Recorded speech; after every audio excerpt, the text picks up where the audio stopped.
कहानियों की दुनिया वेदिका विजडम टेल्स में आप सभी का हृदयपूर्वक स्वागत है। एक बार गोवर्धन की पावन भूमि में राधा कुंड के निकट एक मादा सियार शांति से पानी पी रही थी। थोड़ी देर बाद कुछ शरारती बच्चे वहां आए और खेल खेल में वे बच्चे लाठियों से सियार को पीटने लगे। भयभीत होकर सियार भागकर पास के एक लोमड़ी के बिल में छिप गई। उसे पकड़ने के लिए कृतसंकल्प बच्चों ने बिल के सामने आग जला दी, जिससे सियार के पास भागने का कोई रास्ता नहीं बचा और वो हताश होकर जोर जोर से सहायता की पुकार लगाने लगी। उसी समय श्रीमती राधा रानी उस क्षेत्र में अपनी सखियों के साथ टहल रही थी और उन्होंने सियार की हताश चीखें सुनी। करुणा से भरकर तुरंत ही हस्तक्षेप किया।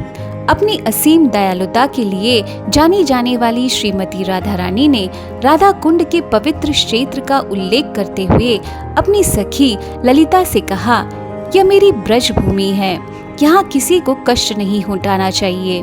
जाकर पता लगाओ कि वह कौन है जो इतना हताश होकर रो रहा है और उनकी मदद करो।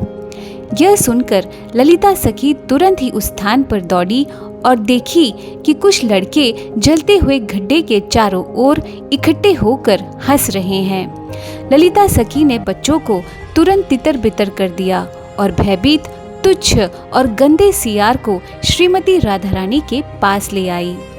कृतज्ञता और भय से अभिभूत सियार राधा रानी के चरणों में गिर पड़ी। राधा रानी घुटनों के बल बैठकर सियार के सर पर अपना हाथ रखा और उसे अपनी सनातन दासी के रूप में स्वीकार किया। आज की कहानी श्रीमती राधा रानी की असीम करुणा को उजागर करती है, जो दया और करुणा की साक्षात प्रतिमूर्ति है।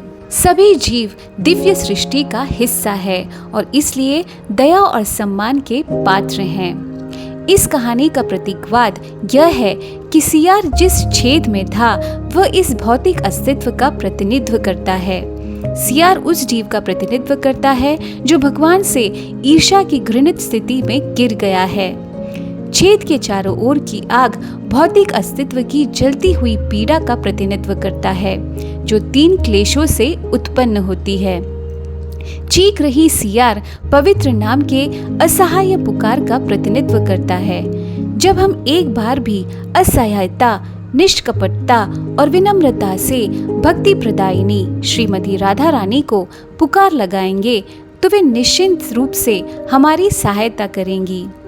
ललिता सखी आध्यात्मिक गुरु का प्रतीक है, जो अपनी कृपा से भौतिक दुखों की अग्नि में जल रही आत्माओं का उद्धार करते हुए हमें श्रीमती राधा रानी के चरण कमलों तक पहुंचाते हैं। तो आइए आज राधा अष्टमी के शुभ अवसर पर हम वृंदावन की महारानी श्रीमती राधा रानी से प्रार्थना करते हैं कि वे हमें भक्ति पूर्वक पवित्र नामों का निष्कपट जप करने में हमारी सहायता करें। तो उम्मीद है आज की कहानी आप सभी को पसंद आई होगी।